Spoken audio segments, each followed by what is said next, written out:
we've been doing through Advent this waiting in the body theme and paying attention to lament, which may seem not quite like what you would think about in terms of what Advent is supposed to be, but it's actually how it started, where it would be a time of fasting, and then it would be the feast of Christmas together in the joyous celebration of Christ's birth. And so I really wanted us, because I do a lot of this talking about how we need to come back into our bodies and how this is like the perfect time to be speaking about the divine within us, dwelling within us, and how much we're out here in our heads. And this is the time to come back into our bodies and remember who we are, what this is all about, what existing, what living is about. And so this book came out, it was like 2011, I think, called Embassy Town, and it's by this brilliant author, although I think he tries to also be as weird as possible too, but it's science fiction. His name is China Miéville, and it's about what happens when language does more than just communicate, when it organizes reality. And so it's just all about the power of language.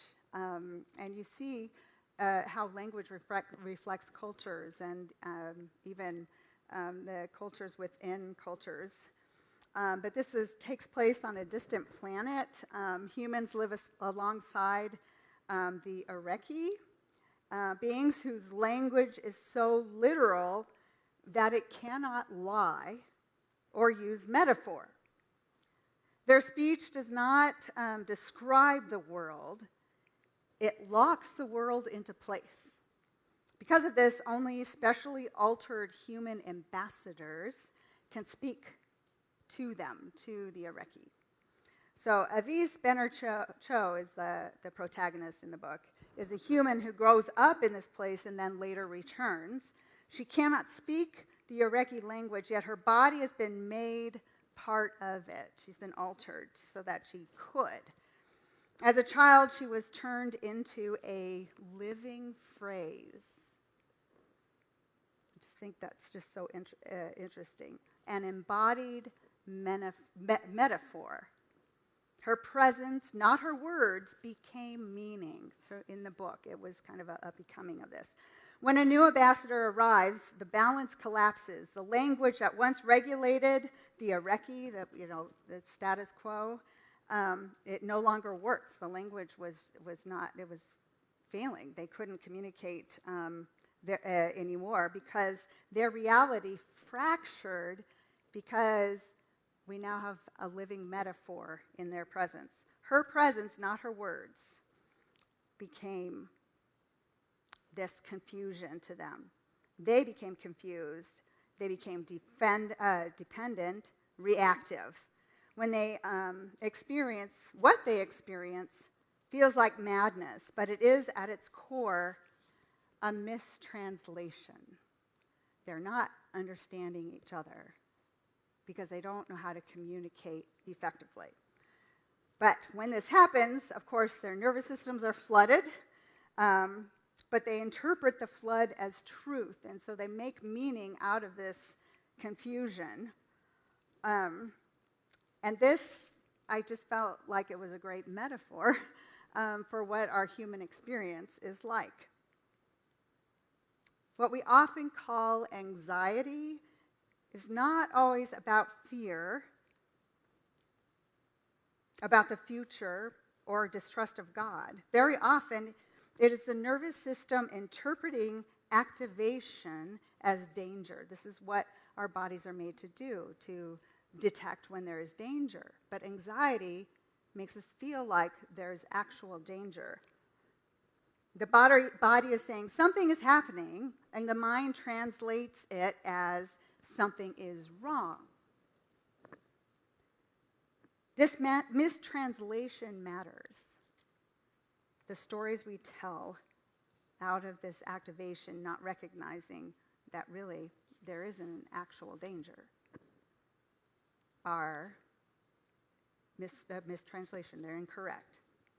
When activation is read as threat, the body tightens, right? Breath shortens or is up here in our chest. Attention narrows and meaning collapses.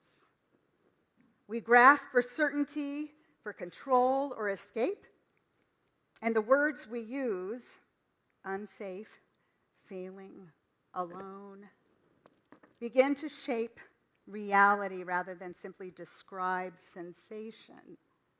We start naming it. Toxic. I don't know. You can probably come up with lots of other words that you hear all the time. In Embassy Town, the Iraqi had relied on language as a stabilizing system. When that system breaks, they cannot tell the difference between sensation and meaning. They're caught in a prolonged state of waiting without interpretation, a collective dysregulation. And I feel like sometimes we all kind of have that together, experience this collective dysregulation, especially when we just see horrible things happening around us, and then don't know how to make meaning, to understand it and talk about it. This is why, I'm going to kick this over. This is why Christmas Eve matters. I love this picture too. Jose y Maria, just kind of a modern day possibility of how we understand Joseph and Mary not having a place to go. We do not gather tonight because the world is resolved. We gather because God enters the unresolved. The Christmas story does not begin in peace, it begins in displacement. Luke tells us there was no room in the inn, the kataluma, no guest space. The inn, that the word that's used there means guest space or prepared lodging. There's no guest space, no lodging prepared, no place made ready. This is not simply an overcrowded inn. It's a story of exclusion, of precarity, and refusal to make room.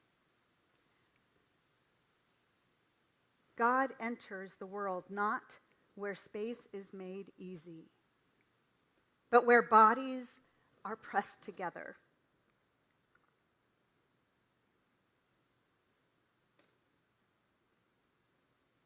Where countless are overlooked and are made vulnerable. And this is where lament begins, when we see it and name it. Lament is not despair. Lament is the honest naming of what happens when there's no room for safety, for dignity, for rest, even for breath. We know this bodily. We know this in our bodies. We often name the experience as anxiety. What is happening is that the nervous system is interpreting activation as danger, and the sensation is mistranslated as threat. She hates me, or he's a jerk, or I'm afraid to speak in front of people because the nervous system is activated and we think we need to be afraid. The body says something is happening. The mind concludes, interprets, something is wrong. And oppression works this way too. Systems that deny space for bodies, force bodies into constant activation. When there is no kataluma, no place to land, no space for the experience of safety or dignity or rest or breath, the body stays alert and vigilant and braced. We see bodies alert and braced all the time. And I think part of it, too, is we're on our smartphones all the time, too, and we're not co-regulating with one another. But that's a whole other sermon. Christmas, the nativity narrative, does not argue with this experience. Christmas translates it. God does not arrive as an explanation. God arrives as a body. A newborn whose breath is shallow and real, skin that needs warmth, a cry that summons care. The birth of Jesus is an embodied message. And this is a message. You are not alone in this activation. Emmanuel, God with us, does not hover above fragile bodies. God enters them.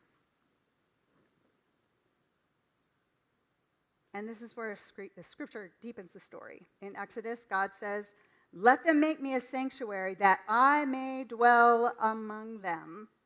And the Hebrew word, if you were here last Sunday, you would know is shakanti, to settle in, to abide, to take up living presence. So it's alive. It's not just sitting there. The presence is alive and living within, dwelling among. Later, Paul echoes this promise. I will live in them and walk among them. I will live in them and walk among them. The Greek word is enoikeso, to dwell inside, not merely alongside. So throughout Scripture, in the Hebrew and Greek, it's clear what God has come to do and what God has intended to do all along. Put these together with the Christmas story, and we see the movement. When there is no kataluma, when there's no guest room, no prepared place, God does not withdraw. God dwells anyway. God's shakantis among the displaced. God enoikesos within fragile flesh. This is the Shekinah. The indwelling glory. Not distant, not blinding, but near enough to warm cold skin. A holy light that does not overwhelm, but steadies. A light that understands how fragile bodies survive. God knows. God lived and lives embodied. This is why, then, Christmas also belongs to the oppressed. Not as a romanticized poverty, but as a revelation. This story is for the oppressed. God's light chooses proximity over power, taking up residence in and among those for whom no room is made, no space is available, has been destroyed or forcibly taken. God is there, taking up space, dwelling within the no space. What would happen if we recognize God's Shekinah in our unhoused friends? God dwelling, taking up space within them. How might that change the way we're present also to them, seeing God dwelling among them? How might our prayers change if we believe God's Shekinah is in Palestine, South Sudan, Thailand and Cambodia, Myanmar, North Korea? How might our prayers change? Maybe even what we might do. Because the shepherds do not receive doctrine. They receive wonder. Mary does not explain, she holds. Joseph does not control, he stays. Meaning is not spoken in the stable. It is experienced. It is embodied. This is God translating divine love into nervous system language. Warmth instead of fear. Presence instead of panic. Light instead of collapse. And this is healing light, not the erasure of darkness, but illumination that allows the body to rest inside it. Because there is darkness, and the light is also there inside it. So we can rest. Here's where lament meets hope. Lament names the truth. There was no room. Lament helps us